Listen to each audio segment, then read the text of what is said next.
എങ്ങനെ സഹിക്കാനായിട്ടാ? പെറ്റ തള്ള സഹിക്കൂല അമ്മ. താമസിയായി മാറുകയാണ്. ഇതിനേക്കാട്ട് നല്ല പടം AGP ചെയ്യാം, അലൻ ജോസ് പെരേര ചെയ്യാം. എന്ത് കച്ചറ പടം. ക്രിഞ്ച് സാധനമാണ്. ഏത് ഭാഷ കണ്ടാലും ഫുള്ള് ക്രിഞ്ചാണ്. കുറെ ആക്ട്രസ് ഒക്കെ ഉണ്ട്, എന്ത് ഇതിനൊന്നും അറിയാൻ പാടില്ല. അങ്ങനത്തെ ഒരു പടമാണ് ശരിക്കും പറഞ്ഞത്. ഒരു വെടിയും പൊക്കെയൊക്കെ ഉണ്ട്, എന്തിനാ അവർക്കെന്നെ അറിയില്ല.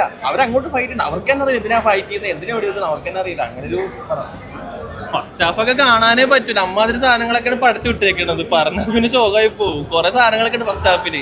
സെക്കൻഡ് ഹാഫ് ഒന്ന് എൻഗേജ് ആവുന്ന വിചാരിച്ച്, പക്ഷെ എവിടെ കിടക്കാണ്. സെക്കൻഡ് ഹാഫ് ഒക്കെ മൊത്തം ശോകം തന്നെയാണ്. ക്ലൈമാക്സ് ഒക്കെ കാണണം. അയ്യോ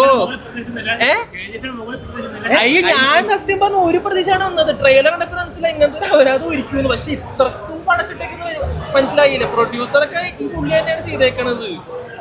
യാഷ് തന്നെയാണ്.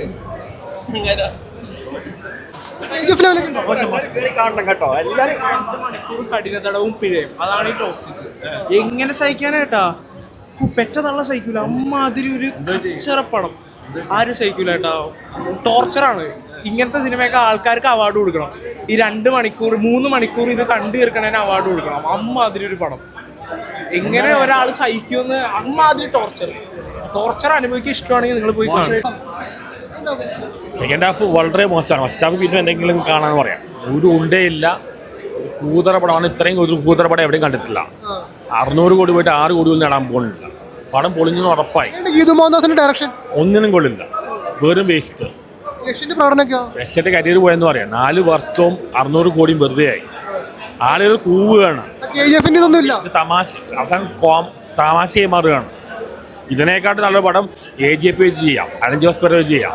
എന്ത് കച്ചറ പടം, ഒന്നിനും കൊള്ളില്ല. ആളുകൾ മറ്റേ തിയേറ്ററിൽ കിടന്ന് ഉറങ്ങി, വീട്ടിൽ കിടന്ന് ഉറങ്ങാനായി മാത്രം ഇഷ്ടമാണ്. പിന്നെ മലയാളം ഡബിങ് ഇത്രയും ഒന്നാമത്തെ കാര്യം, മലയാളം ഡയറക്ടറാണ് ഈ സിനിമ എടുക്കുന്ന. അപ്പോൾ മലയാളത്തിലെ ഡബിങ് അത്യാവശ്യം മെച്ചമാവും നമ്മൾ പ്രതീക്ഷിക്കുമല്ലോ. അതുകൊണ്ടാണ് മലയാളം ഡബിങ് കാണാൻ വന്നത്. പക്ഷേ മലയാളത്തിലെ ഡബിങ് എൻ്റെ പൊന്നു ഒരു സീനിൽ കാമം എന്താണ് പ്രേമം എന്നൊക്കെ പറഞ്ഞൊരു സീനൊക്കെ തിയേറ്ററിൽ കൂട്ട ശരിയായിരുന്നു. അത്രയും മോശം ഡബിങ്. പിന്നെ പടത്തിലൊന്നുമില്ല, പ്രത്യേകിച്ച് ഒന്നുമില്ല. എൻ്റെ ഒരു അഭിപ്രായത്തിൽ നിങ്ങൾ വെറുതെ ഈ പൈസ കളയണമെന്ന് ഞാൻ പറയുള്ളൂ. സാധാരണക്കാരനാണെങ്കിൽ പൈസ കളയണ്ട. നിങ്ങൾ OTT സിനിമ കാണാൻ ശ്രമിക്കുക. എങ്ങനെയുണ്ട് നായികമാരൊക്കെ എങ്ങനെയുണ്ട്?